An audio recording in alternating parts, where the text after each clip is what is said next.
Kita langsung saja persilakan kepada Bapak Muhammad Zain untuk bisa memaparkan materinya. Waktu kita kurang lebih 40 menit ya, Pak. Baik, ya terima kasih banyak Mbak Gita, kawan-kawan semuanya. Assalamualaikum warahmatullahi wabarakatuh. Waalaikumsalam warahmatullahi Waalaikumsalam wabarakatuh. warahmatullahi wabarakatuh. Alhamdulillah wassalatu wassalamu ala Rasulillah. Allahumma faqihna fiddin walimna ta'wil. Allahumma barik lana wa ballighna Ramadan. Allahumma inna nas'aluka khairaha wa khaira ahliha wa khaira ma fiha. Walhamdulillahirabbil alamin. Amma ba'd, yang sama-sama kita hormati Profesor Dr. Amelia sebagai Direktur STF, kemudian Profesor Zuhdi dan seluruh pengurus STF UIN Jakarta, dan seluruh peserta yang hadir. Saya lihat di Zoom, ini yang hadir ada Ketua DKM Masjid Al-Ittihad, Pak Kiai Sofyan Hadi. Semoga sehat Yai.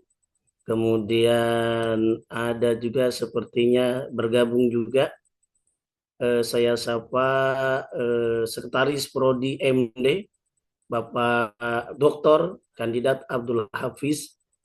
Kemudian saya cek ada dari Paris, Prancis, yaitu Uni Deni PhD, dan teman-teman mahasiswa S2 MD Win Jakarta. Saya lihat ada Sofam dan seluruh mahasiswa S1 di MD dan seluruh peserta yang hadir. Semoga pada kesempatan siang hari ini kita mengkaji tentang fikih zakat. Ada Rohis Kurniawan, HMPS S2 MD, kemudian ada mahasiswa S1 MD Sistem Ekonomi Islam Salsabila dengan kawan-kawan semuanya. Baik, kawan-kawan semuanya, tema kita tentang fikih zakat. Nah, ini sedang rame ya. Zakat ini apakah hanya populer itu sedekah, bukan zakat? Nah, ternyata di dalam Al-Quranul Karim istilah zakat itu beraneka ragam. Jadi tidak hanya membahas redaksi zakat saja, setidaknya ada 4 istilah.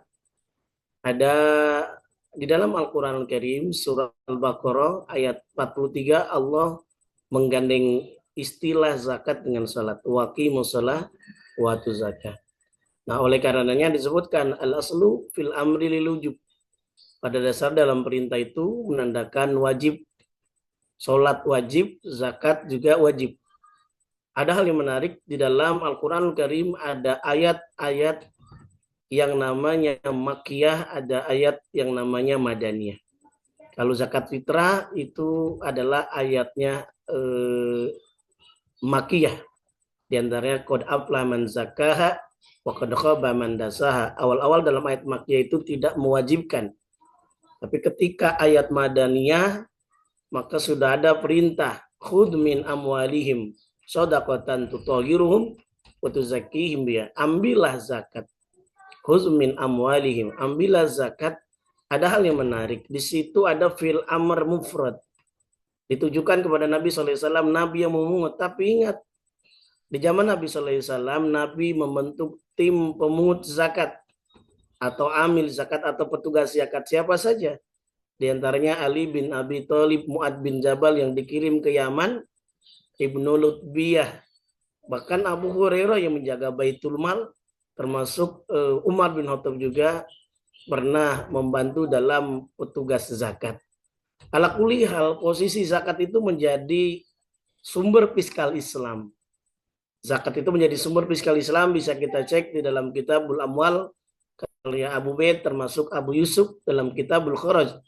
Ternyata zakat itu menjadi sumber pendapatan Islam. Nah, kemudian ada istilah lain, pakai redaksi sodakoh.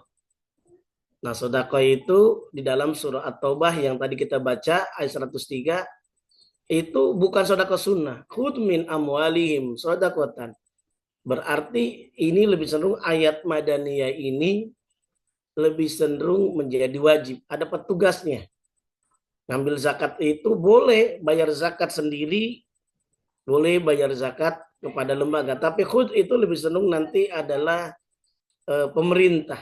Kalau di Indonesia diterapkan khud itu bisa diterjemahkan adalah sesuai dengan Undang-Undang Regulasi Nomor 23 tahun 2011 ini, yaitu pemerintah dalam hal ini Bajnas atau Lajnas yang ada di Indonesia, termasuk STF bagian dari UPZ dari Bajnas Pusat. Nah kawan-kawan semuanya, jadi sodakoh. Jadi sodakoh yang dimaksud itu bukan sodakoh sunnah, tapi sodakoh wajib. Jadi kalau tidak populer, yang populer adalah memang zakat.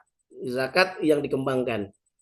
Nah kemudian pakainya pun redaksinya tidak hanya redaksi zakat, tapi sodako tadi. Khudh min amwalihim sodakotan.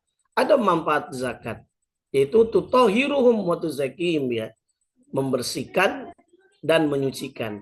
Dan ada peran kok zakat itu, petugas zakat harus mendoakan. Kalau tidak berperan, di zaman Nabi, dalam ayat ini kan redaksinya wasalli alaihim. Doain mereka. Doain yang mereka itu siapa? Yaitu orang yang bayar zakat. Berarti ada petugas zakat dong. Wasalli alaihim inna salataka sakanun lahum. Dan kita ucapkan selamat datang juga ini kepada komisioner Bajnas Kabupaten Lebak. Ini Pak Yai Wawan Gunawan nih. Ahlan Pak Yai. Nanti kita bisa ditambahkan oleh versi dari Bajnas dari Pak Kiai Wawan Gunawan. Nah kawan-kawan semuanya ini jadi zakat itu dalam Al-Quran tadi menggunakan redaksi zakat sendiri, waqimus sholawati zakat. Bahkan zakat, oh ya ini bisa dibantu teman-teman tim, kayaknya ada yang bocor suaranya ya. Sudah ya, alhamdulillah. Baik. Jadi rupanya sodako itu adalah dalam surat Taubah 103 termasuk 60 itu sodako wajib, bukan sodako sunnah.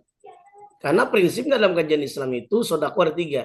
Ada sodako sunnah, yaitu sedekah seperti biasa, termasuk kita lagi di bulan Ramadan kita sedekah, ngasih fakir miskin, yatim piatu, itu sodako. Nah, termasuk ngasih orang yang berbuka tajil itu sodako sunnah. Ada sodako jariah adalah yang dimaksud dengan adalah ibadah wakaf, adalah sodako wajib. Sodako wajib itulah yang dimaksud seluruh ulama menyatakan adalah zakat. Jadi bahasa sederhananya yang dipakai adalah sodako. Bahkan sodako itu sodako wajib hanya diperuntukkan kepada 8 asbab.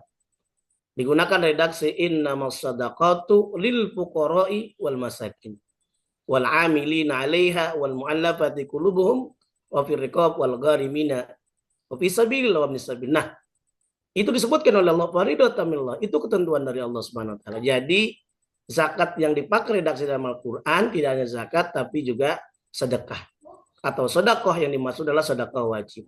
Kalau infak sedekah bebas diberikan disalurkan ke siapa, tapi kalau zakat atau sedekah wajib kepada 8 asnaf. Itu menurut mazhab Syafi'i. Kecuali dengan mazhab yang lainnya, Imam Malik, mazhab Maliki, mazhab Hanafi, termasuk Hambali yang menyatakan ternyata tidak harus kepada 8 asnaf. Satu bagian saja pun bisa. Ini kembali redaksi zakat itu dengan sodakoh. Jadi ada zakat, ada sodakoh, ada juga infak. Nah infak ini dalam kajian kontemporer nih. Yang disebutkan dengan redaksi infak. Surah Al-Baqarah ayat 267. Ya ayyuhalladzina amanu anfiqu min thayyibati ma kasabtum wa mimma akhrajna lakum. Dan ada yang disebutkan dalam ayat tersebut infak, tapi adalah infak wajib. Apa indikator tanda-tanda bahwa ayat ini infak itu wajib? Coba kita lihat pada ayat berikut, dalam ayat surah tersebut 267 kelanjutannya, ya ayyuhalladzina amanu anfiqu min thayyibat. Jadi syarat zakat termasuk infak. sedekah wakaf itu adalah dari yang baik. Min thayyibati ma kasabtum. Nah, kasab ini diterjemahkan oleh para ahli tafsir baik kasab yang klasik maupun kasab kontemporer.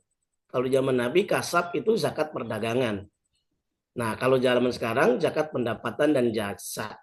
Kalau menurut Syekh Yusuf Al-Qaradawi dalam kitabnya Fiqh Zakah itu disebutkan zakatul mihnah wal hurrah, itu zakat pendapatan dan jasa. Kalau dalam kajian Fatwa MUI nomor 3 tahun 2003 yang disebut zakat penghasilan. Dan alhamdulillah ini juga sudah bergabung ada UPZ dari Pupuk Kaltim. Selamat bergabung kawan-kawan semuanya, sukses selalu.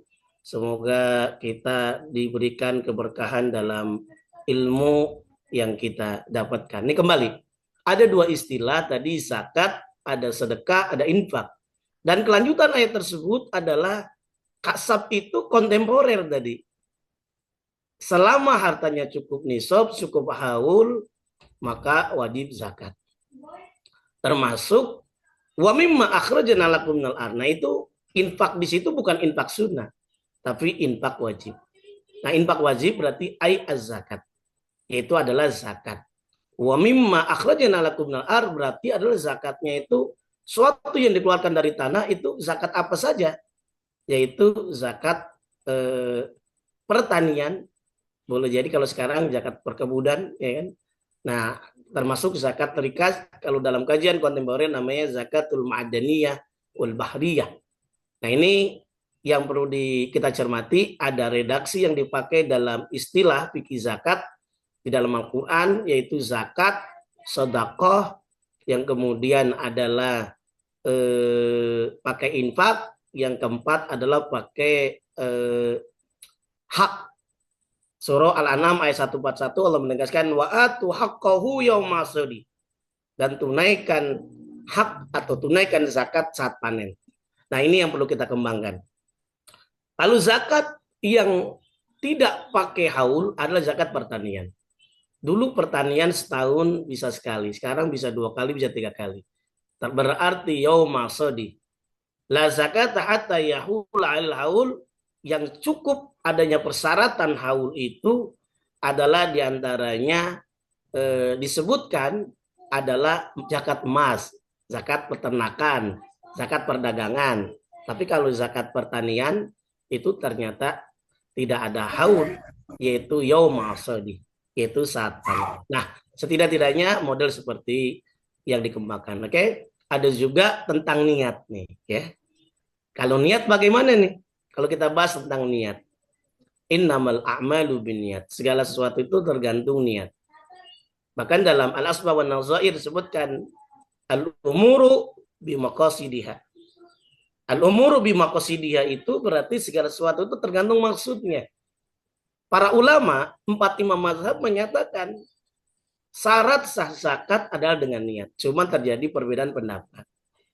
Ada yang pakai literlek itu pakai niat gitu ya. Itu mazhab Syafi'i, Imam Syafi'i yang menjelaskan harus pakai niat. Zakat apa ini? Zakat fitri atau zakat fitrah apa zakat mal? Nah, ini izin Mbak Gita, bisa kita share izin PowerPoint bisa kan? Bisa, Pak. Oke, baik. Izin saya coba izin Ayahanda Bunda. Apakah sudah bergabung? Oke, ini selamat datang Pak Dirut nih. Pak Dirut BRI, Pak orang tua kami, Pak Sutadi Yusuf. Sehat Pak Sutadi? Ya, alhamdulillah bisa bergabung nih Ayahanda kita ya. Ustadz, iya. ya. Baik Pak, terima kasih banyak sudah bergabung Pak Dirut ya, Pak Sutadi Yusuf. Ya. Pak Yai Wawan Gunawan, izin hampura ya, kalau salah mohon dikoreksi. Ya, baik kawan-kawan semuanya, ngaji kita pada kesempatan pagi hari ini ngaji fikih zakat dari niat sampai manfaat. Kalau tadi kita mukaddimah istilah di dalam Al-Quran itu tidak hanya zakat, tapi ada istilah sedekah, ada istilah infak. Yang dimaksud adalah infak wajib, itu sama juga zakat. Sedekah wajib itu zakat, termasuk hak itu adalah zakat. Nah ini kebetulan tadi sudah diperkenalkan, nama saya MZ Muhammad Zen.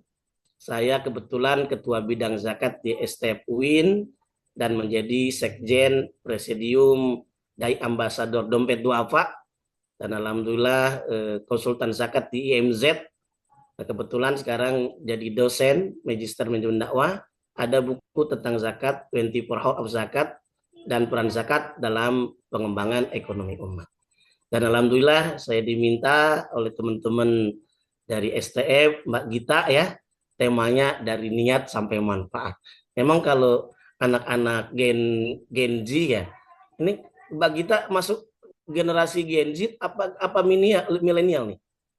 Kalau saya Gen Z, Pak. Oh, Gen Z, ya ya. Kalau Pak Kiai Wawan Gunawan ini mohon maaf saya mau tanya. Kira-kira generasi Gen Z, milenial apa kolonial nih? Yang mana kira-kira Pak Kiai? Jadi, oke, baik. Kawan-kawan semuanya, kita coba lihat tadi sudah kita bahas nih fikih zakat. Kalau fikih itu al-fahmu. Kalau zakat itu memiliki arti zakat berarti orang yang berzakat jiwanya jadi suci, karena prinsipnya zakat ada dua, zakatul mal, ada namanya zakatul fitri. Zakatul fitri nama lainnya adalah zakatul abdan, dan kemudian ada juga nama lainnya adalah zakatul badan, zakatul ramadan, zakatul saum. Nah begitu kira-kira. Kemudian ada zakatul mal, zakat harta. Tentunya zakat ini adalah khusus. Ibadah khusus disalurkan kepada yang khusus. Ismun mahsus. Ya. Nah ini contoh redaksi sekarang karena tema kita dari niat sampai manfaat. Bukan hanya belajar dari liang lahat, ya kan? Sampai dari ayunan sampai liang lahat. Begitu kira-kira ya. Nah, contoh redaksi niat zakat, walaupun nanti banyak versinya. Bagaimana kalau zakat fitrah? Misalkan disebutkan, oh kita niat kalau mazhab Syafi'i itu ada teksnya, ada bahasa Arabnya, nawaitu an ukhrija zakat al-fitri an nafsi fardan lillahi ta'ala. Nah, kemudian mau akan zakat mal, nawaitu an ukhrija zakat mali fardan lillahi ta'ala. Ada catatan. Menurut tiga mazhab yang lainnya selain Syafi'i, lapat ini tidak wajib. Cukup niat dalam hati saja. Jadi cukup niat dalam hati inilah yang diperbolehkan. Artinya silakan saya niat bayar zakat. Seperti itu modelnya, seperti yang dikembangkan. Nah, ala kulihal. Tadi dalil yang kita pakai dalam hadis Arba'in An-Nawawi, innamal a'malu binniyat, sah sesuatu itu tergantung niat. Semua mazhab sepakat. Niat adalah syarat sahnya zakat. Bahkan tempat niat di hati bukan di lisan, makanya ada terjadi perbedaan. Tiga mazhab yang lainnya itu dalam hati, tapi kalau untuk melafalkan niat hanya ditentukan, hanya disunahkan. Ini menurut Syafi'iyah atau mazhab Syafi'i. Waktu niat harus bersamaan dengan pembayaran tadi. Di antaranya Mbak Gita mau bayar zakat.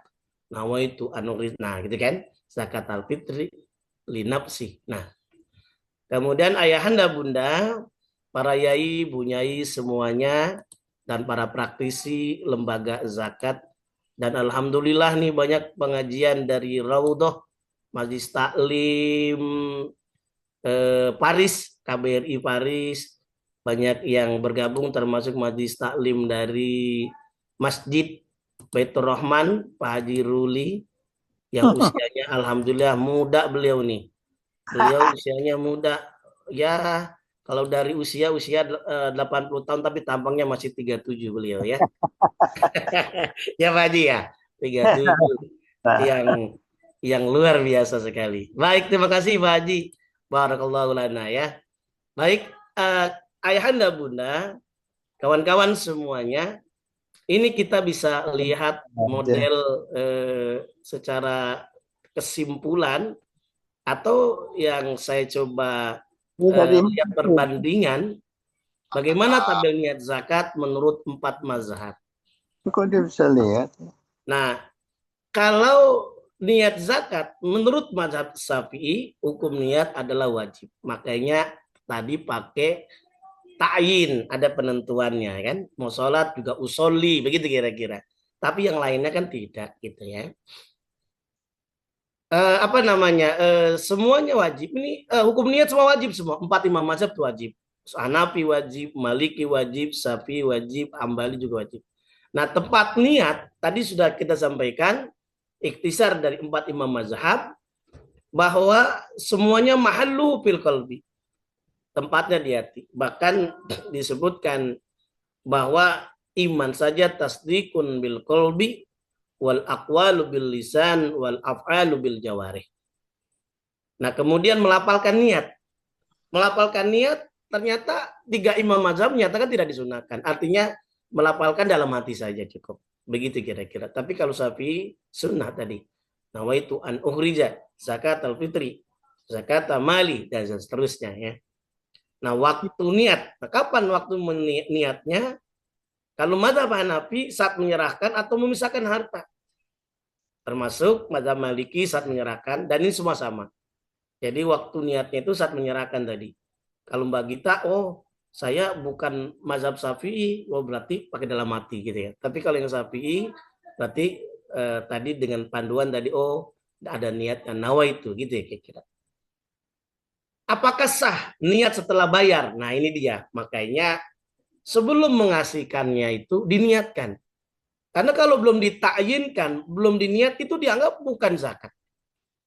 Termasuk mohon maaf ayahanda bunda, para yai, bunyai, para praktisi lembaga zakat, saya mau tanya nih kira-kira.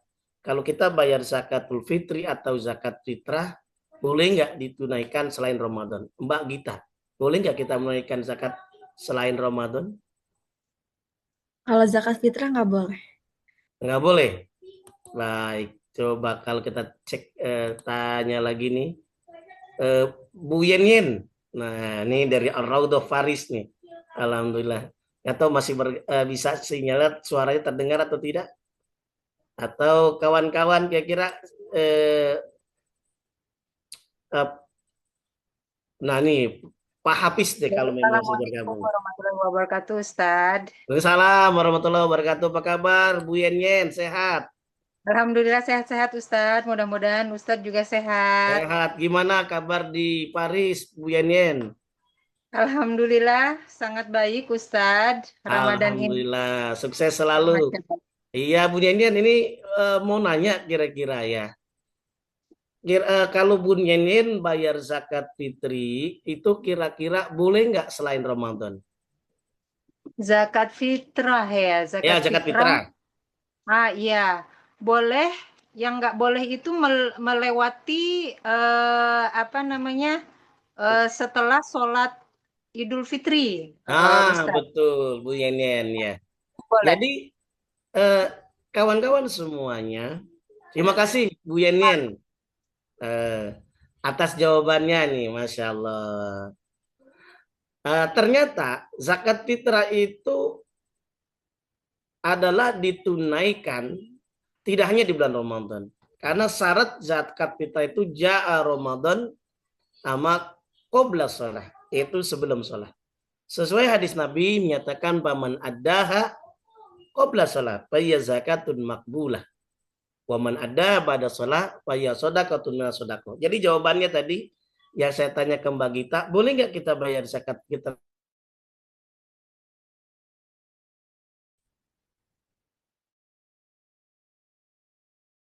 Boleh nggak? Boleh.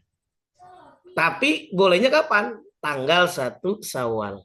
Sebelum khotib turun dari mimbar. Karena redaksi dalam hadis Nabi, paman adaha qabla shalah fa zakatun makbulah.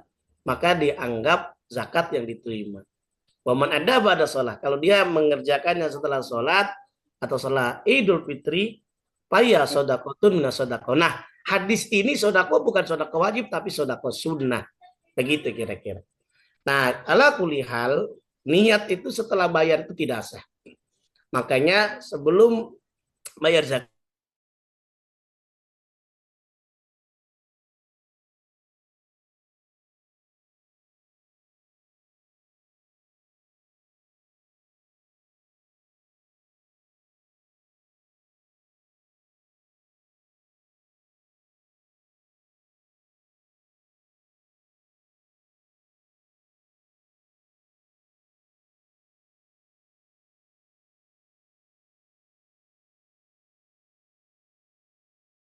harapannya bisa untuk memerdekakan dirinya, gitu kira-kira. Nah, kemudian apakah boleh penyaluran zakat disalurkan hanya kepada satu mustahik saja? Mazhab Hanafi, Maliki, Hambali menyatakan boleh. Nah, tapi Syafi'i tidak. Minimal adalah 3 menurut kaul jadid. Ya, oke. Kemudian boleh satu orang menerima seluruh zakat? Selain mazhab Syafi'i boleh. Bahkan dalam riwayat pernah suatu ketika Umar bin Khattab ngasih zakat onta kepada satu orang. Beberapa tahun berikutnya akhirnya orang yang dikasih zakat onta itu dia berzakat. Itulah konsep yang namanya 4M. Mengubah mustahik menjadi muzaki. Kemudian apakah prioritas fakir miskin? Ya semuanya. Rata-rata fakir miskin. Karena di dalam surah yang tadi sudah kita bacakan, surah At-Taubah ayat 60 itu ada redaksi innamas shadaqatu lil fuqara'i wal masakin. Hanya saja nanti penyalurannya apakah konsumtif atau produktif. Nah, ada dalam kajian beberapa kitab yang menyebutkan lil fuqara'i wal masakin bisa diterjemahkan lil itu lamnya lam lit tamlik. Berarti memiliki, berarti zakat boleh disalurkan konsumtif. Ada juga lamnya lil manfaah. Nah, zakat disalurkan kepada produktif. Nah, itu yang makanya dulu logo dompet duafa itu pancing. Jangan dikasihkan, kasih pancingnya. Dan kemudian sekarang jadi segitiga. Oke, kemudian ada yang menarik nih. Untuk distribusi zakat, boleh pindah ke daerah lain? Nah, ini sebetulnya dalam Kitabul Amwal karya Abu Ubaid maka disebutkan terjadi di zaman Umar bin Abdul Aziz itu adalah namanya transfer zakat. Ketika Mu'ad bin Jabal mengumpulkan zakat di Yaman, ternyata tidak ada satupun yang fakir miskin. Semester pertama ada, semester 2 ada, semester 3 ada. Tapi semester keempat, ketika mau disalurkan tidak ada, maka zakat dikirim ke pusat. Nah, ini terjadi perbedaan. Makanya ada yang menarik, kalau kita kerjanya di Jakarta, kita kerjanya di Lebak, kita kerjanya di Bekasi, kita kerjanya di tempat-tempat yang lain, maka yang afdol adalah menyalurkan zakatnya itu sifatnya lokal. Kalau tidak ada boleh baru ditransfer, ya. Karena redaksi hadis Nabi khudz min agniyaihim faturaddu fi fuqaraihim. Nah, ini makruh tanpa sebab kalau dipindah ke daerah lain, Maliki makruh. Nah, Syafi'i tidak boleh kecuali darurat. Makanya kalau yang sudah kerja itu pastikan kalau kita mau bayar zakat fitrah jangan di kampung halaman, tapi tempat kita kerja atau minimal di dekat rumah kita. Itu penyaluran zakat karena tidak boleh. Tapi kalau mazhab yang lainnya Hambali boleh jika ada maslahat. Oke, kemudian Mbak Gita masih ada waktu atau cukup kita pakai diskusi? Suara saya masih ada. Masih ada, Bapak. Oh, masih ada. Baik. Kalau masih ada kita coba lihat nih. Ada buku ekonomi Islam yang mengungkapkan ada namanya zakat terhadap konsumsi. yang multiplier efek zakat nanti ada dikembangkan, ternyata dianggap fakir itu, apa itu fakir? Fakir itu ciri-cirinya dia nggak punya pekerjaan, nggak ada pendapatan, nggak ada penghasilan. Buat makan nggak ada, buat beli obat nggak ada, buat beli minuman nggak ada, pendapatan nggak ada. Itu fakir. Jadi kalau ayahanda, bunda mengelola zakat, ciri-ciri dari mustahik itu dia awalnya kerja, awalnya jualan, tiba-tiba kena penyakit stroke. Nah, tidak dia karena suaminya sudah meninggal dunia, maka boleh jadi berubah statusnya dia jadi fakir, tidak ada penghasilan. Tapi ketika suaminya meninggal dunia, dia jualan nasi uduk, dia jualan sesuatu, pendapatan 50.000, padahal kebutuhannya adalah 100.000, itu namanya miskin. Redaksinya berarti kalau fakir, mala say'un indahu, orang yang nggak ada pendapatan, nggak ada penghasilan, dan tidak ada orang yang ngasih apa-apa, itu fakir.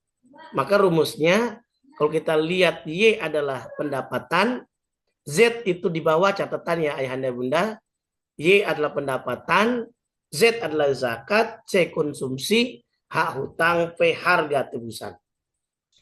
Kalau begitu, kalau kita coba cermati, ternyata coba kita lihat bagi golongan fakir, zakat merupakan pendapatannya dalam memenuhi kebutuhannya itu dia tidak ada itu.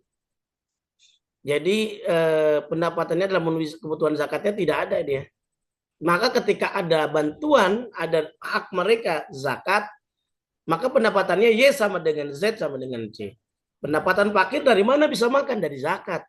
Y pendapatan dari mana? Sama dengan Z, Z adalah zakat, zakat sama dengan C. Mereka bisa makan, konsumsi, bisa beli, bisa belanja. Nah kemudian bagaimana dengan miskin? Golongan miskin itu zakat merupakan tambahan pada pendapatannya dan memenuhi kebutuhan sehari-hari.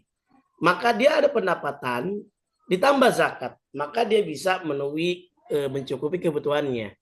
Menjadi konsumsi Y ditambah Z sama dengan C. Ibnu Sabil adalah musafir. Nah ini posisinya sama dengan fakir. Emang kenapa? Ibnu Sabil sama dengan fakir, boleh jadi dalam bepergian jauh, dia kemalingan dan tidak ada sesuatu, atau dia punya uang non cash. Tapi di daerah itu dia cari-cari tidak ada. Maka dianggap dia penerima zakat dalam memenuhi kebutuhan sehari-hari, Ibnu Sabil. Karena dalam kondisi tertentu tadi, akses tidak ada, uang cash tidak ada, maka Ibnu Sabil itu Y sama dengan Z sama dengan C. Dia tidak pendapatan, maka dari mana zakat, maka bisa konsumsi. Termasuk fisabilillah. Fisabilillah itu tidak ada pendapatan dari zakat, kemudian bisa konsumsi. Mu'alaf juga sama, termasuk amil. Amil 12,5%, 1/8, itu juga nasibnya sama dengan fakir, pendapatannya tidak ada, sehingga dia full kerja, bikin program untuk zakat, jangka pendek, jangka menengah, jangka panjang. Kemudian gorimin. Gorimin itu orang yang punya utang, tapi utang itu karena Allah Subhanahu wa taala. Maka rumusnya dia bagaimana? Karena dia ingat, gorimin itu bukan utang hedon ya, zaman sekarang. Tapi utang betul-betul dia tidak ada buat bayar utang, tidak ada. Sama sekali nggak ada. Makanya dapatnya dari mana? Dari zakat dia. Karena dari zakat sama dengan hak itu dia bisa bayar utang. Nah termasuk rikob hamba sahaya. Hamba sahaya dari mana dia bisa dibebaskan? Yaitu dari zakat. Maka Z sama dengan P. P itu price. Price itu berarti harga tebusan. Nah ini gambarannya tentang implikasi zakat. Nah ini multiplier efek zakat tadi dalam surah atau ayat 103. Zakat di samping berfungsi membersihkan juga menumbuhkan kekayaan. Utahiruhum wa tuzakim ya. Gitu kira-kira. Nah kemudian ada multiplier efek zakat ketika orang fakir, orang miskin, dia tidak bisa akses buat makan, terutama fakir, terutama miskin buat konsumsi kurang,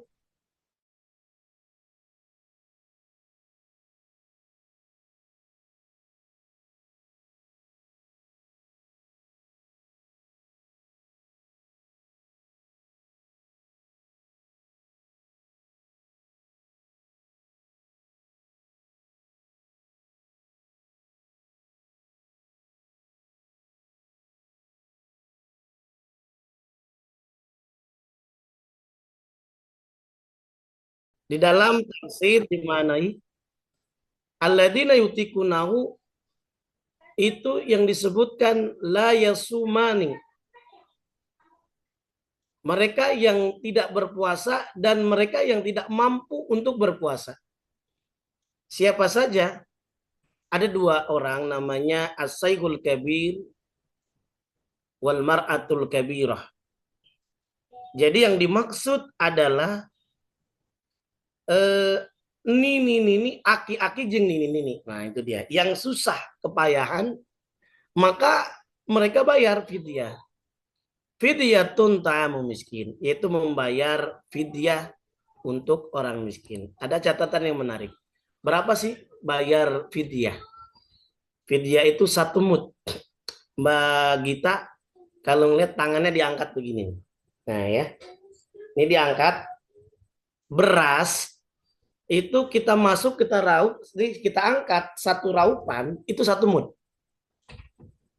1 mud ini kurang lebih kalau dalam mazhab Syafi'i itu disebutkan situmi'atin garaman atau jaraman. Kurang lebih 600 gram. Kalau bahan pokok di Indonesia berarti beras. Berarti Pak Sugianto setengah kilo lebih ya. 600 gram lah gitu ya. Nah itu nggak sampai 1 kilo. Sekarang saya tanya nih, Prof. Sugianto, harga beras berapa sekarang sekilo?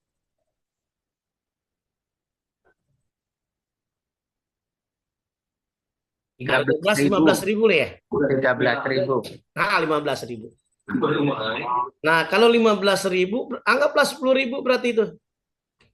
Nah, tapi lagi-lagi, kalau mazhab Syafi'i harus dengan beras tadi kita bayarnya. Mud itu artinya tadi 600 gram. Oh, ternyata nggak puasa 30 hari berarti 600 dikali 30 berarti 1.800 gram. Berarti 18 kilo itu kita bayar mudnya. Nah, pertanyaan kemudian bolehkah dalam bentuk qimah? Nah, qimah itu nilai uang serupa. Kalau di Eropa tadi di Perancis berarti euro atau euro ya. Nah, pertanyaannya, ta'amu miskin itu terjemahannya sekali makan 1 hari itu.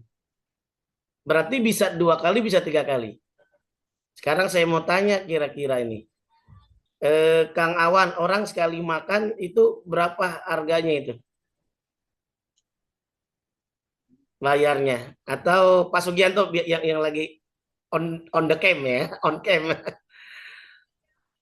Sekali makan biasanya piro Pak Prof Sugianto? Sekali makan nih. Iya. Kalau di restoran rata-rata 50.000.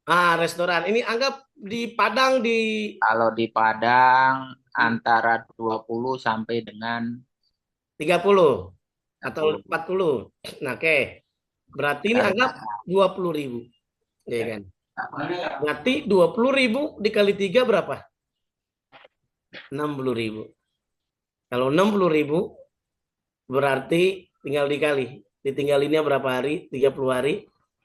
Berarti 60.000 dikali 30. Ya, begitu kira-kira. Berarti 1.800.000. Nah, oleh karenanya bagaimana mazhab Hanafi? Mazhab Hanafi itu membolehkan bayar fidyah dengan uang. Karena tujuannya itu tahqiq al-manfaah. Memenuhi kebutuhan miskin. Jadi tidak hanya buat beli beras doang ya. Jadi kesimpulannya itu boleh dengan makanan. Mazhab Maliki harus dalam bentuk pokok ta'amu miskin dan tidak boleh pakai uang. Apalagi mazhab Syafi'i. Mazhab Syafi'i itu kurang lebih tadi 600 gram, maka dalam bentuk makanan uang tidak boleh. Mazhab Hambali makanan boleh, tapi uang juga ada khilaf terbatas. Jadi secara sederhana, yang membolehkan uang itu hanya mazhab Hanafi. Hambali khilaf. Tapi berarti bahan pokok. Kalau bahan pokok berarti fidyah lebih afdol itu dengan tadi 600 gram beras. Tapi ingat saya sarankan kalau bayar fitrah 600 gram jangan dihitung berasnya ya Prof Sugianto ya. Angel nanti ya. Begitu kira-kira angel. Oke, baik. Betul, Prof. Oke, Jangan beberapa di ini lembaga ya, dihitung berasnya ya. zakat itu ada juga yang lebih praktis yaitu pakai uang. Itu silakan. Maunya yang lebih mana? Yang paling aman.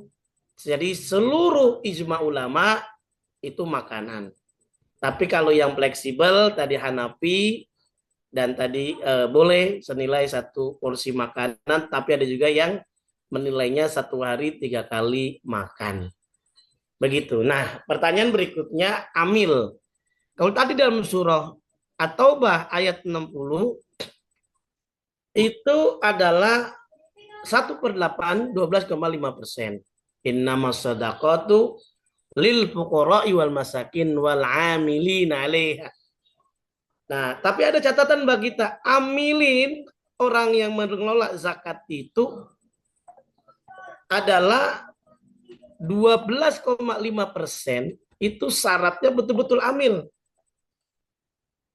Amil tidak ada pekerjaan kecuali ngelola zakat. Dari ilmu fundraising, manajemennya, dalam penyalurannya.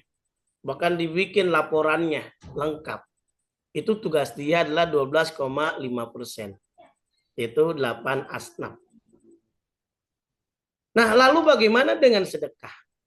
Karena kalau dia tidak buat laporan yang baik, akuntabilitas seperti kawan-kawan lakukan, Komisioner Baznas Lebak, seperti kawan-kawan lakukan amanah ya, amanah asra ya, dan tadi pupuk Kaltim dan sebagainya. Kalau tidak buat laporan, itu bukan amilin tapi ambilin. Beda nggak kira-kira Mbak Gita? Beda nggak ya? Ambilin sama amilin itu beda. Nah, bagaimana dengan sedekah? Nah, ulama ada yang memaknainya, mengizinkannya itu hampir dimirip tapi diturunkan. Kayak waktu itu saya pernah baca ada keputusan di Bajis TKI. Nah, nanti mungkin mohon informasi update-nya kira-kira pakai Wawan ya. Untuk sedekah itu ulama ada yang melaksanakan tadi 10%. Sedekah boleh untuk yang mengelolanya, termasuk infak dan lain sebagainya. Walaupun sebetulnya 12,5% boleh. Tapi infak sedekah itu bisa 10%. Nanti sesuai dengan kebijakan yang ada dalam berbagai lembaga zakat. Bahkan ada juga yang memaknainya boleh tidak hanya untuk amil aja, operasional, fundraising itu bisa 10-20%. Begitu kira-kira. Itu dalam kajian yang namanya petugas zakat atau amil tentang persentasinya. Begitu Mbak Gita, saya kembalikan kepada Mbak Gita. Oke, baik Bapak, terima kasih sudah menjawab sekali pertanyaannya. Ini kita lanjut ke pertanyaan selanjutnya ya Pak. Sudah masuk juga di kolom komentar. Ada yang bertanya, pertanyaan pertama dulu Pak. Untuk hutang karena membayar sekolah anak, apakah termasuk hutang hedon? Itu yang pertama Pak. Lalu yang kedua, untuk interest dari bank setiap tahun, apakah bisa disedekahkan untuk keluarga yang memiliki hutang? Oke, hutang buat sekolah apakah hedon ya? Oke, baik. Ada hal yang menarik.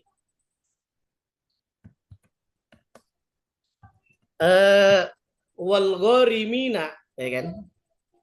Innamas shadaqatu lil fuqara wal amilina 'alaihi wal mu'allafati qulubuhum wa fi riqab wal gharimina. Gharimin itu artinya orang yang bayar utang. Jadi orang yang bayar utang itu memang buat bayar utang nggak ada sama sekali. Buat mangan aja nggak bisa. Paling buat mangan aja. Buat mangan, buat ngontrak barangkali gitu ya. Nah, tapi dia ada hutang. Buat bayar utang nggak ada. Maka boleh dengan zakat. Termasuk dalam hal ini orang kesulitan bayar SPP. Maka bisa menyalurkan bantuannya, pengajuannya beasiswa kepada Baznas. Kalau di Tangsel, baca Tangsel. Kalau di Lebak ya berarti Basnas kota apa Kabupaten Lebak. Nah, atau melalui Laznas UPZ yang ada. Termasuk mahasiswa. Nah, ini dia. STF lah gitu ya. STF aja ini kan banyak juga Mbak Gita. Mahasiswa kita mau bayar UKT nggak bisa. Begitu ya. Nah, mengajukan kondisi fakir, miskin, dan sebagainya, maka bisa nanti diseleksi apakah layak dapat bantuan. Dalam hal ini tadi sebagai penerima beasiswa. Beasiswa kita ada Profesor Nabila Lubis. Kita doakan beliau ini luar biasa ya. Jasanya juga terhadap STF. Ada Profesor Nabila Lubis yang beliau baru meninggal dunia. Kita doakan Allahumma gfirlaha warhamha wa'afiha wa'fuanha. Begitu kira-kira. Ada beasiswa yang lainnya, beasiswa Azumar di Azra, ada beasiswa yang lain-lainnya. Ini kan berarti masuk dalam kata kunci adalah mereka yang berhak mendapatkan dana zakat. Catatannya tidak ada, mereka tidak mampu buat bayar zakat, dan utang itu bisa diajukan ke lembaga zakat. Begitu Mbak Gita ya.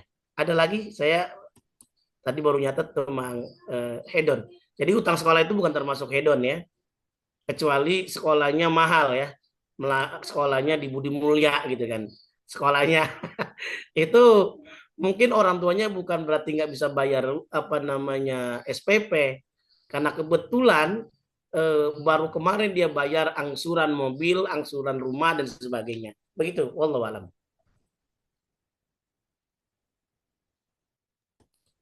Oke, Bapak. Ada satu pertanyaan lagi, Pak. Silakan. Pertanyaannya adalah untuk bunga bank dari setiap tahun, apakah bisa disedekahkan untuk keluarga yang memiliki hutang? Oke, bunga bank. Ada di dalam kitab yang ditulis oleh Syekh Yusuf Al-Qardawi, Fawaidul Bunuk wa ya riba al-haram. Termasuk ternyata bunga bank itu termasuk riba. Kalau riba, maka kata Syekh Yusuf Al-Qardawi, maka haram. Ada catatan yang tadi dalam surah Al-Baqarah yang kita baca 267 yang disebutkan ya ayyuhalladzina amanu anfiqu min thayyibati. Min thayyibat itu kriterianya yang baik. Bukan dari hasil manipulasi, bukan bunga. Maka disebutkanlah dalam hadis innallaha apa la yaqbalullah min gulul. Jadi ternyata Allah tidak menerima sedekah dari hasil manipulasi, hasil bunga dan sebagainya. Tapi kalau begitu bagaimana nih? Bunga yang ada itu jangan diberikan buat konsumsi, boleh digunakan, diambil dibanding nanti Darul Mafasid Muqaddamun ala Jalbil Masalih, langsung dibelikan aja buat sarana-sarana yang lain. Tidak dibelikan yang buat makan, buat beasiswa dan lain sebagainya. Begitu kira-kira. Karena syaratnya tadi min thayyibat. Jadi yaqbalullah sedekah min gulul. Jadi baik itu infak, zakat, wakaf, tidak boleh dari yang tidak baik termasuk bunga bank. Begitu ya kira Mbak Gita. Ya baik, terima kasih Bapak untuk jawabannya. Bagaimana Kak Vitaloka? Apakah sudah terjawab? Tadi Kak Vitaloka yang bertanya ya. Sudah, terima kasih, Kak. Oke, terima Kita kasih. masih waktu. Apakah teman yang lain mungkin masih punya pertanyaan-pertanyaan yang dibingungkan? Boleh langsung ya ditanyakan. Oke, udah ada yang angkat tangan nih Bapak. Ada dari Kak Habibul Najib. Oke, boleh silakan. Oke, Assalamualaikum Ustaz. Waalaikumsalam warahmatullahi wabarakatuh. Izin Ini bertanya, Habib Ustaz. bin Najib ya? Siap. Iya, Ustaz. Habibul Najib. Sedikit cerita, Ustaz. Saya ikut satu lembaga. Di situ tuh, lembaga itu ngadain sebuah program yaitu Safari Dakwah Ramadan Syekh Palestina gitu. Yeah. Nah, di situ dia meletakkan dana buat operasionalnya itu 10% Ustaz, dari semua dana yang terkumpul gitu. Yeah. Nah, tadi saya juga sempat dengar kalau Ustadz tuh bilang kalau dana buat operasional itu 10% sampai 20% ya Ustadz. Ya. Itu target apa? cara eh, buat menetakin 10% itu gimana, Ustaz? Kenapa 10%? Sampai Oke, baik. Kalau 10% itu ikhtiar saja, hati-hati. Karena tadi yang menerima zakat itu adalah 1/8. Zakat udah ada SK-nya. Jadi SK Amil itu bukan dari SK Presiden, dari Gubernur ya. SK Amil itu bukan dari ketua yayasan atau dari perusahaan. SK-nya langsung dari Allah Subhanahu wa taala, wal amilina 'alaiha ya. Jadi petugas zakat, tapi ada ketentuannya. Petugas zakat itu adalah tadi 1/8 berapa, Mas Habibul? 12,5% kan? iya, Ustaz. Nah, karena 12,5%, maka untuk jatah amil, maka ulama hati-hati tidak sampai 12,5%. Buat nazir juga sama, pengelola wakaf tidak 12,5%, tapi adalah 10%. Begitu kira-kira. Tidak jelas ya, Mas Habibul ya? Oh, sudah jelas, Ustaz. Satu lagi, Ustaz. Ya, oke, oke. Saya pernah dengar juga, Ustaz, buat keluar dari riba itu katanya mudah, Ustaz, gitu. Ya, gimana tuh? Caranya itu eh, menukar akadnya, Ustaz. Jadi Hmm. yang tadinya itu bunga itu kita rubah akadnya itu menjadi eh, apa namanya? Hibah, Ustaz, hibah. Hmm. Atau hadiah gitu buat orang-orang yang sudah apa meminjamkan uang kepada kita, Ustaz. Itu gimana, Ustaz? Oke, baik. Solusi dalam Islam, solusi dalam Al-Quran. Mas Habibul pengen terhindar dari riba, setidak-tidaknya ada beberapa option 3. Ada 3 tuh opsinya. Kalau dalam versi hadis tambah 1 lagi, nanti ada 4. Versi 1, nanti bisa cek dalam surah Al-Baqarah ayat 275. Apa redaksinya? Kalau pengen terhindar dari riba, jual beli. Wa ahallallahu al-bai'a wa harrama riba. Allah halalkan jual beli dan Allah haramkan riba. Jual beli itu 2 sektor, nanti Pak Prof Sugianto nih yang pakar ya. Jadi 2 sektor, tidak hanya 1 sektor saja, 2 sektor. Sektor real sama sektor moneter. Kalau bunga itu 1 sektor saja, uang dengan uang ada kelebihannya. Uang dengan uang itu dalam bahasa ekonomi namanya sektor moneter ya. Ya, oke, biar gampang, Habibul apa? Uang moneter ya. Nah, uang dengan uang ada kelebihannya. Habibul punya uang 10 juta. Saya pinjam 10 juta. Kata Habibul, boleh Pak Jen. Balikin 12 juta. Boleh nggak kira-kira? Boleh nggak Mas Habibul? Jawab ragu-ragu nih. Coba Pak Sugianto, Prof gimana? Boleh nggak? Prof tadi punya uang 10 juta, saya pinjam 10 juta kata Prof, boleh balikin Pak Jen jadi 12 juta. Boleh nggak? Ya, Prof. Boleh Ya, nggak kira-kira? ya itu tergantung ininya, Prof. Nah, Tergantung artinya tergantung di sini kondisinya gimana. Ya, ya. kalau ini teman atau tidak. Nah, kalau misalkan bukan ini ya sepertinya tidak bisa. Oke. Jadi yang saya kasih contoh, solusi dalam Islam itu pertama pengen terhindar dari riba adalah jual beli. Jual beli itu 2 sektor ya, bukan 1 sektor.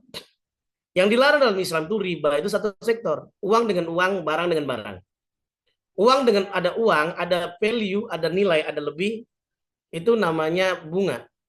Seperti tadi, 10 juta jadi 12 juta itu adalah riba. Kecuali nih ya, Pak Prof Sugianto kasih pinjam saya 10 juta. Tapi nggak ngomong-ngomong, balikin berapa persen? Nggak usah. Tiba-tiba saya kembalikan 15 juta. Boleh nggak Pak Prof Sugianto? Ya mau saja, Prof. Lah boleh. Jadi bukan mau aja. Boleh itu. Mau saja Cuman tuh, Prof. masalahnya Ya, siapa dari yang mengasih? 12 juta, siapa yang ini Iya. dikasih sama Oke ya. orang. Jadi Ya. tidak dipersyaratkan dari awal. Oke. Kemudian barang dengan barang. Ada kelebihan. Emas dengan emas. Punya emas 20 gram. ditukar sama 15 gram. Boleh nggak kira-kira? Nggak boleh itu. Ada yang dirugikan. Islam begitu indahnya, al-hukmu yaduru ma'ilati wujudan wa adaman. Nah, boleh emas bisa ditukar dengan uang dulu. Emas 20 gram itu berapa? Setelah kita punya uang, kemudian kita beli 10 gram emas, ada yang dirugikan nggak? Nggak. Itu yang namanya jual beli. Jadi ingin terhindar. Yang pertama dalam bahasa Quran itu. Yang kedua, dalam kelanjutan surah Al-Baqarah 276, sedekah. Yamhaqullahu riba wa yurbis sadaqah. Solusi dalam Islam itu adalah sedekah. Jadi apa redaksinya? Yamhaqullahu riba. Allah musnahkan, Allah hancurkan, Allah hilangkan keberkahan riba. Makanya ternyata Prof. Sugianto ada orang dapat bunga riba 2 miliar, diuji sakit. Dia berobat 20 miliar. Bayangkan. Ada kasus seperti itu. Itu di dunia ya Prof ya. Gimana di akhirat? 2 miliar, tapi dia harus keluar 20 miliar. Makanya disebutkan ya yamhaqullahu riba. Allah musnahkan riba, Allah angkat keberkahan. Wa yurbis sadaqah. Tapi sedekah kelihatan berkurang tapi bertambah. Habibul, yang pertama tadi apa Habibul? Jual beli. Yang kedua, solusi dalam Islam sedekah. Yang ketiga, tadi sudah kita ulas surah Ar-Rum ayat 39, zakat. Wa ma ataitum mir riba liyarbu fi amwalin nas fala yarbu indallah. Ternyata kalau coba kita renungkan, riba itu berkembang di sisi manusia. Gimana enggak berbiar gitu kan? Ya kan? Dia cukup cicing wae uang yang bekerja gitu kan. Tapi apa yang terjadi? Wa ma ataitum mir riba liyarbu fi amwalin nas, berkembang di tapi tidak berkembang di sisi Allah. Keberkahannya dicabut. Tapi sebaliknya, solusi dalam Islam apa? Zakat. Wa ma ataitum min zakah turiduna wajallahu faulaika humul mud'ifun. Ingin terhindar dari riba harus pakai dengan apa tadi? Zakat. Yang terakhir, solusi dalam hadis Nabi yaitu namanya mudharabah. Seperti halnya Nabi dengan Siti Khadijah. Siti Khadijah itu sahibul mal. Sahibul mal artinya pemilik modal. Mal itu artinya harta, ya kan? Berarti orang yang punya harta namanya sahibul mal, ya kan? Orang yang punya mal namanya sahibul mal, ya gitu ya. Nah, kan mal samanya harta, tapi kan bahasa Inggrisnya ditulis MAL, bahasanya mall kan? Orang yang punya harta. Nah, orang yang ikut kajian Zoom dia tidur dia pules, itu namanya sahibul molor. Nah, itu lain ya. Nah, Nabi itu dengan Siti Khadijah, Khadijah adalah sahibul mal. Dan mudorib manajernya adalah Nabi SAW. Akadnya apa? PLS, profit and loss sharing, untung dibagi. Nah, begitu kira-kira ya, solusinya minimal. Nah, kalau apakah cuma diganti redaksi bunga jadi bagi hasil? Ya prinsipnya bank konvensional itu akan menjadi syariah kalau akadnya dirubah. Begitu kira-kira ya. Tidak satu sektor saja, tapi 2 sektor. Kayaknya ada pertanyaan dari Liong nih, Mbak Gita tuh. Dari Emang lu ngapain sih tadi pagi? Uni, Deni, Endrani. Apa masih ada waktunya? Mbak Gita. Dari Majelis Taklim Ar-Raudhah. Gitu. Paris. Jadi,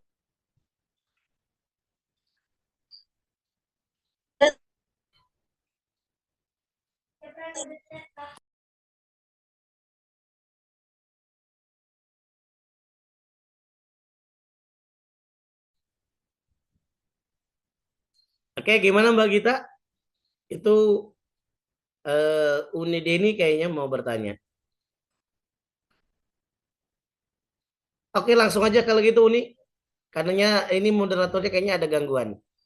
Boleh Uni? Bonjour Ustaz, Assalamualaikum. Bonjour. Assalamualaikum warahmatullahi wabarakatuh. Sehat-sehat Ustaz. Sehat. Uni Deni.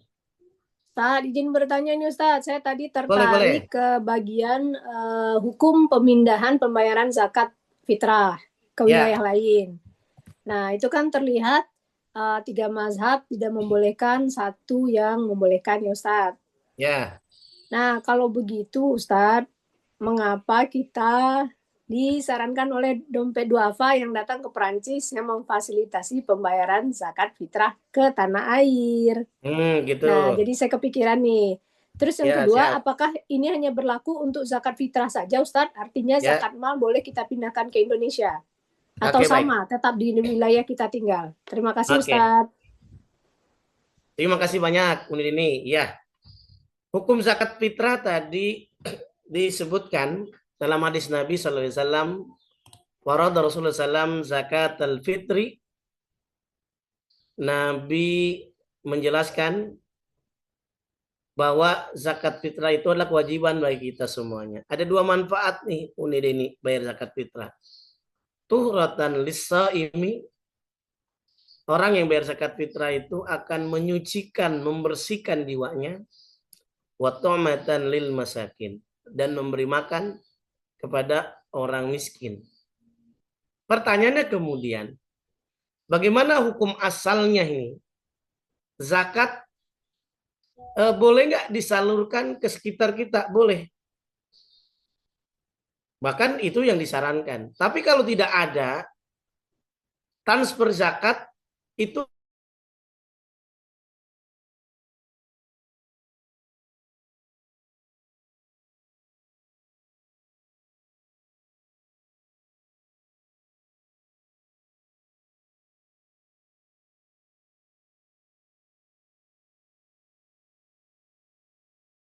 dalam sejarah Islam sudah ada yang dilakukan. Tapi syaratnya boleh jadi di situ tidak ada. Nah, bagaimana kalau teman-teman di Prancis dicari, di Prancis ini nggak ada ini.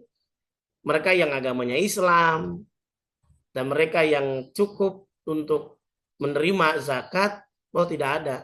Oh, kami titip di lembaga zakat, boleh apa tidak? Ya boleh. Itu yang dianggap hukum bayar zakat. Pada prinsipnya tadi yang perlu diingat, yang pertama, khudh min agniyaihim, ambil zakat di antara orang kaya mereka, termasuk mereka yang agamanya Islam, faturaddu fi fuqaraihim, lalu disalurkan juga di antara sesama muslim, sesama zakat juga yang lokasinya di dekat mereka. Tapi catatannya, kalau tidak ada, boleh nggak zakat ditransfer ke Indonesia? Boleh, kalau tadi catatannya tidak ada di sana, apalagi agamanya bukan Islam, maka zakat ditransfer sesuai dengan konsepnya tadi. Termasuk zakat mal. Zakat mal tadi, ya tadi redaksi ayat hadis tersebut, khudh min agniyaihim itu tidak takhassus, tidak khusus, tapi lebih cenderung umum ya. Yaitu diantaranya khudh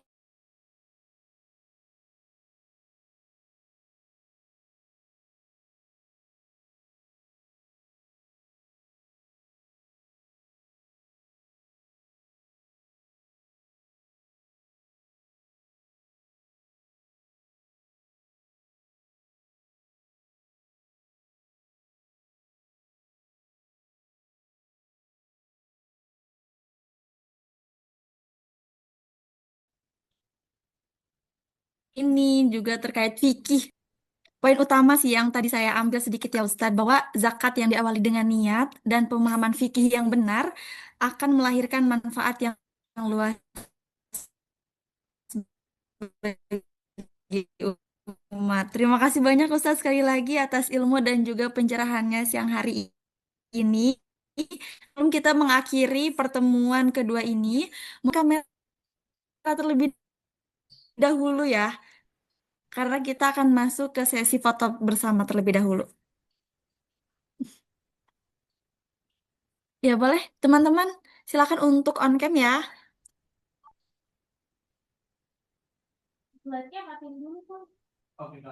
Oke, bagaimana tim media sudah siap?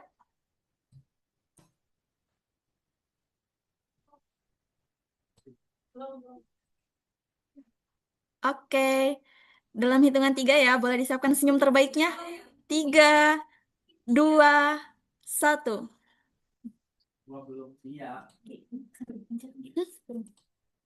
Nah, itu sama.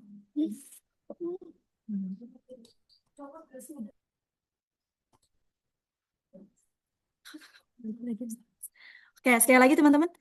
1, tunggu ya, slide selanjutnya dulu. 1, 2, mana sih, Kak?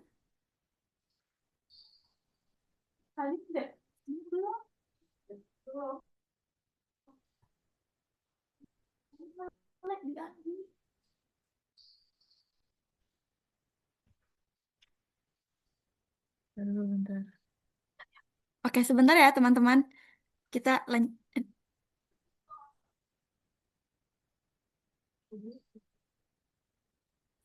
Nah, udah. Oke, sekali lagi kita. Oke, slide selanjutnya. Siap-siap. 1, 2, 3. Satu slide lagi karena ada 3 slide ya, luar biasa yang hadir hari ini banyak sekali ya. Boleh 1, 2, 3.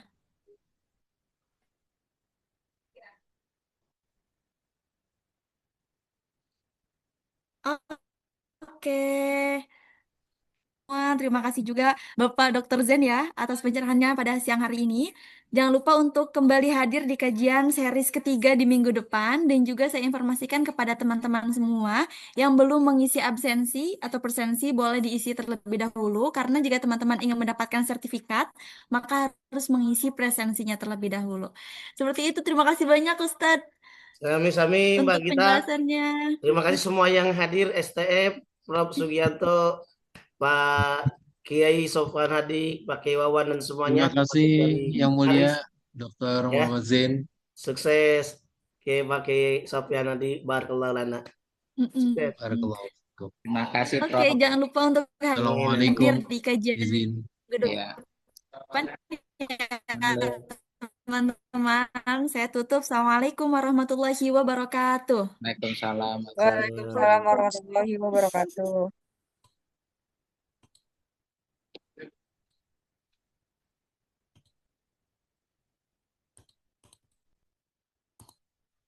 Oke, saya izin keluar ya Mbak Gita ya. Sukses buat STF semuanya. Ya, iya Bapak. Terima kasih banyak. Sami-sami. Assalamualaikum.